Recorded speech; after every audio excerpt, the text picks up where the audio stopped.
एवढी बेकार अवस्था झाली विचारूच नका. आता जस्ट मोटर चालू केली, इकडलं जोडून इकडं जोडले, जरा इकडे तिकडे जोडाजोडी चालली होती. कारण विषय असं झाला की आत्ताशी मोटरी चालू केल्यात, म्हणजे पाऊस पडल्यास मोटरी चालू बिलू केल्या नव्हत्या. आता काही 7-8-10 दिवसात पाऊसच नाही आणि आज आपल्याला मका भिजवायची, तर त्यासाठी जोडाजोडी चालू होती. तर तुम्हाला दाखवतो सगळा व्हिडिओ संपूर्ण शेवटपर्यंत बघा. आणि व्हिडिओ चॅनलला सबस्क्राईब नसले गेलं तर आपल्याला सबस्क्राईब करून घ्या. मग सगळं दाखवतो मका बिका आपले. तर मका पेरल्यापासून अजून त्याला म्हणजे पेरली होती तेव्हा पाणी दिलं तर ती व्हिडिओ पण आपण अपलोड केलेला आहे त्या चॅनलवर. आणि आता पाणी द्यायचा विषय चालला. आता एवढ्यात पाऊस चालू नाही, एक महिनाभर झालं पाणी मोटरी चालू नव्हत्या केल्या, महिना 1.5 महिना झाला. आता चालू करायची वेळ आलेली. तुम्हाला दाखवतो विषय काय झालेला आहे. तर इथं बघा, इथं एवढं गवत बिवत आहे. ही आपली विहीर आहे अशी सगळं फुल भरलेली. आणि इथं जोडायचं होतं, तिथं जोडून घेतलंय. तिकडून एक चालू केलं कॅनेलवरनं पाईपलाईन. आणि विषय मग आपल्या ढेंगा चालू करायचा होता. तर तिकडे एक मोटर तिकडे जोडलेली, ती मोटर ती ही जी गॅस पण दिसते ना, तिकडून तिकडे पाईपलाईन आहे ती दुसरीकडे जोडलेली चुलत्याकडे. आणि ही मोटर आता इथं जोडली मी, जोडून तिकडं वर कॅनेल आहे, ते कॅनेलवरून ढेंगा चालू करून घेतला मी शायपेन. आणि तिकडं मकावर चालू करायचं आहे. तर ते चालू करून जोडून परत ती चालू करून परत इथं जोडून ठेवलं आहे व्यवस्थित. असा विषय केला. ही विहीर आहे, विहिरीत पाणी भरपूर आहे, तसं विषय नाही. पण आता विषय सध्या असं झाला की मोटर आपली एकच चालू आहे, 2 मोटरी पण एकच चालू आहे. आणि ती पण चुलत्याला त्याला कांदा भिजवायचा, त्यामुळे आपल्याला आता मोटरच नाही, म्हणजे आपल्याकडं ढेंगाचं पाणी घेतो आपण आणि टेन्शन राहत नाही. चालतंय थोडं, मोटरीपेक्षा थोडंसं कमी चालतंय बघा, पण टेन्शन राहत नाही. लाईट जायचं नाही, काहीचं नाही. आता काय सगळ्यांचीच भरणी आलेली आहे, पाऊस नाही त्यामुळं. तर सगळीच मोटरीच्या नादी लागतात, त्यामुळं कुणाचं होतंय चालू, कुणाचं नाही. तर बघू काय होते. तुम्हाला दाखवतो ती काढल्या मका बिका सगळी व्यवस्थित. व्हिडिओला एक लाईक करून घ्या तोपर्यंत. ही आपलं गिनीगोल आहे, सध्या तोडून नेलं आहे सगळं. आणि इथं चालू आहे सध्या, एवढं पाणी हाणतंय.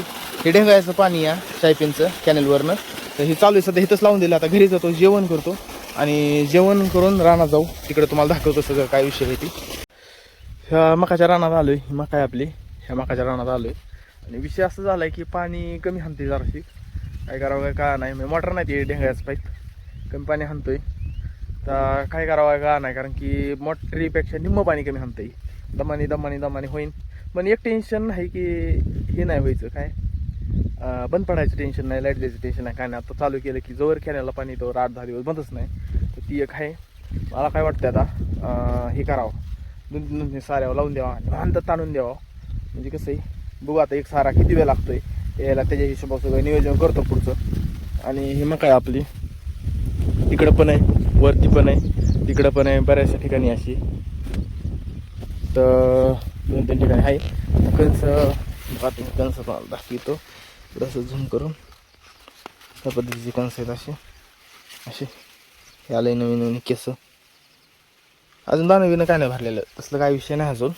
पण लागले भरायला, म्हणजे असं नाही झालं नाही तर भरायला लागले. आता बघू आता 12 वाजता मित्रांनो, वाराला सुटलंय आणि दिवस मावळायला गेलाय. म्हणजे आता फार किती वाजतात, 6 वाजता आल्या तर 5-5:30-6. आणि मी चाललं आता घरी. थोडंसं झालं, एकच पुढं झालं आपलं, पाणी लय कमी झालं या, जास्त पाणी चाललं नाही, त्यामुळं थोडंसं कसं झालंय. बाकीचं उद्या काय असेल ते करू. आणि घरी चाललंय लवकर, कारण मला करायचं पुरे नियोजन करायचं, खाया पाहिजे, त्यामुळे लवकर चाललं. आता कडवायचं जायचं जातानी. तर बाकीचं काय असेल ते उद्याच्याला भिजू आपण. तसं मी माघारी येणार आहे. आता माघारी आल्याच्या नंतर हे करणार आहे, रात्रभर पाणी लावून 5-6 सारे देतो लावून त्याला. मोबाईल नाही, कारण मोबाईलला चार्जिंग नाही दिवसभर, बघून संपून गेली. ठीक आहे, अजून सबस्क्राईब घ्या, व्हिडिओ लाईक करा, कमेंट करा, आपल्या मित्रापर्यंत शेअर करा व्हिडिओ नक्की. चला मी जातो आपल्या घरी.